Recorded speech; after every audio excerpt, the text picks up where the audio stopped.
time for some cardiac embryology. I've already drawn some structures to save time, but you should make a tube with 5 sections, and this is going to be our primitive cardiac tube for the embryo, okay? It's going to be organized from inflow at the bottom to outflow at the top. Inflow is going to be veins because it's blood dumping into the heart, whereas outflow will be arteries because it's blood leaving the heart. So let's get started in naming these. If you go from bottom to top, it's much more logical and the names make a lot more sense. So again, let's say that I'm a red blood cell in the foot. What vein gets me to the heart? The inferior vena cava, okay?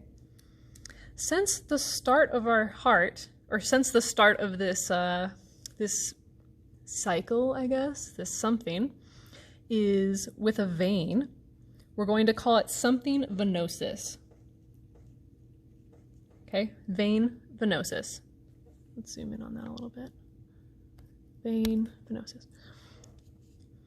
And since we have a lot of blood to accommodate, we probably want a large open space, aka sinus. So this is going to be our sinus venosus. Easy enough, right? Now, what do the superior and inferior vena cava dump into? The atrium, okay? Adults don't have tubes for heart, so this structure is going to be called primitive. It is our primitive atria. Atrium, I can't spell. From our primitive atria, or our adult atrium, we are going to go to the ventricles. We're going to keep it simple. These are our primitive ventricles.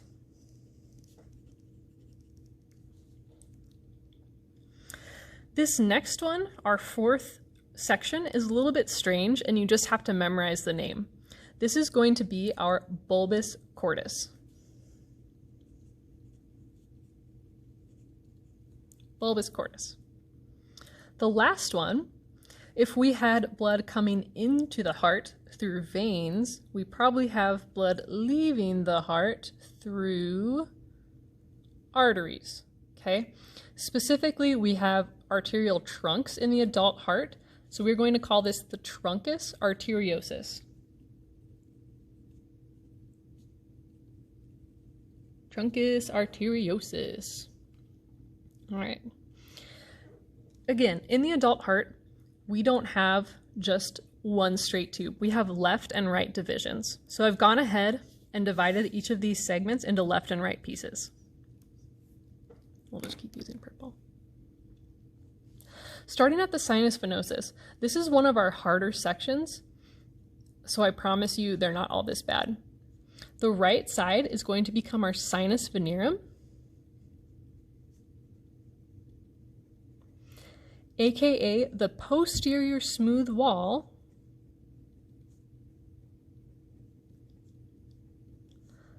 of our atrium, right atrium. Okay. The left section of the sinus venosus isn't going to do anything with the left atrium. Instead, it's going to become that great vein that drains into the right atrium. Do you remember what that was called?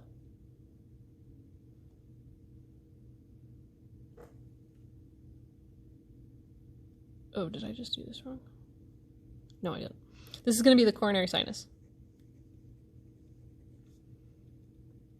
Okay. When the coronary sinus dumps into your right atrium, it specifically dumps into that posterior smooth wall. So these structures were connected embryologically, and now they remain connected in the adult. Okay. Now we're going to go to the primitive atria. And the key word I want you to immediately think of, it's going to be so important that we're going to put it in a big color, is pectinate.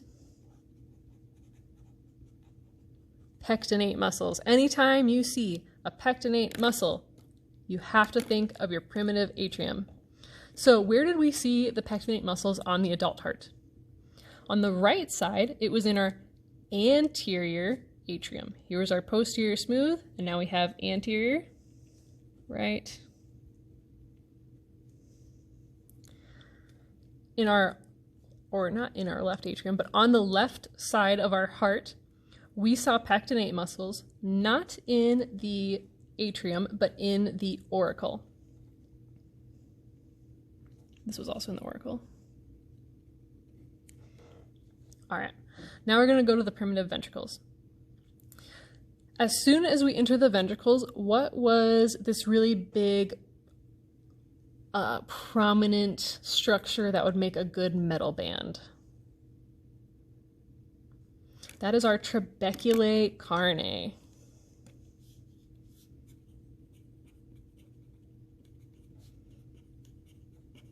So as soon as you hear the word primitive ventricles, I want you to be thinking of the trabeculae carnae.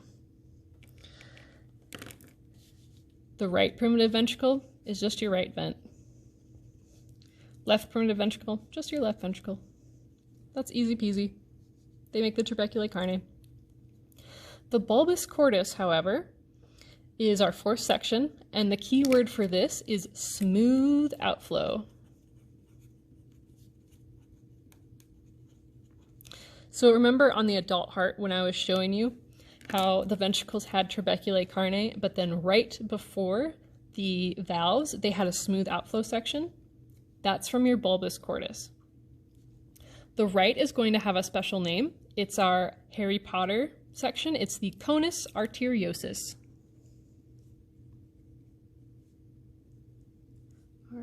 Something like that. The left one is going to be the aortic vestibule.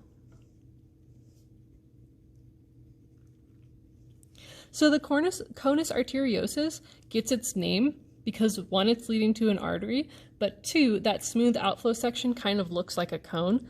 I haven't been able to find any models that show this very well, and generally it's also quite difficult to see on a cadaver, but just know that's where it gets its name. Maybe it'll be easy for you to remember.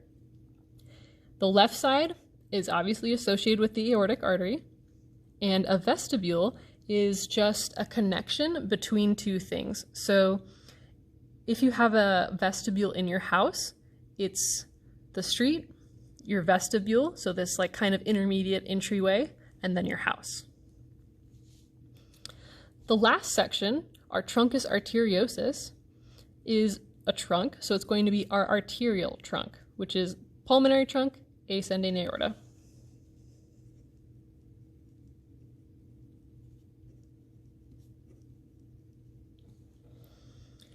These are going to have a special separation. The septum, logically, is going to be called the aortico-pulmonary septum.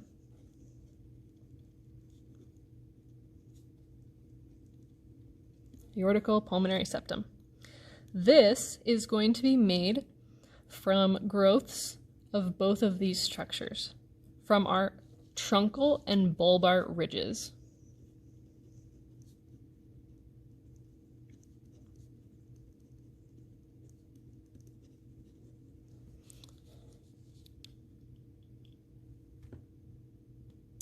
Let's see. Oh, one more thing to add on. Right here, we are going to have something known as our bulboventricular loop.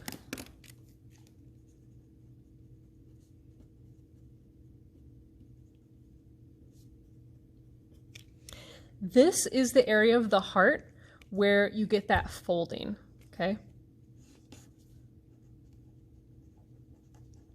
This is where we have the separation of inflow, outflow, anterior, posterior. If that doesn't make any sense to you, give me 2 seconds because we need to go back to the 1990s. It's time to vogue with Madonna. How do I switch this? Does this work? I don't actually know if you can see me, but I hope you can.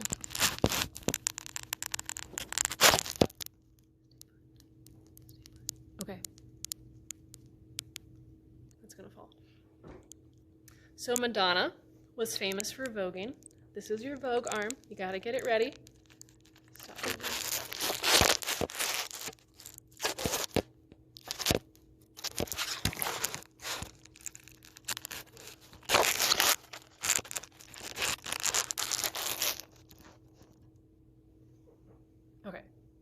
1990s, Madonna, Vogue arm. This is your outflow, which means your shoulder is your inflow, okay? So if this is inflow and this is outflow, I want your elbow to be your bulbus cordis. When the bulbus cordis starts to enlarge, you're going to fold the heart like this, okay? Now, where is my inflow located relative to my outflow? It's located posteriorly, okay? Inflow is posterior, outflow is anterior. You can see the same pattern in the adult heart. Additionally, I have a weird little gap in between my inflow and outflow, and that's going to get a special name. This is our transverse pericardial sinus. We have one other pericardial sinus to worry about, and that's going to be right here. So if I go behind my inflow, I'm going to get stuck in my armpit. I'm going to get stuck in this little cul-de-sac, and that's our oblique pericardial sinus. There you go. Then you can Vogue, because now you know embryology. I think that is all of it. Yeah, there you go. You've reached the end.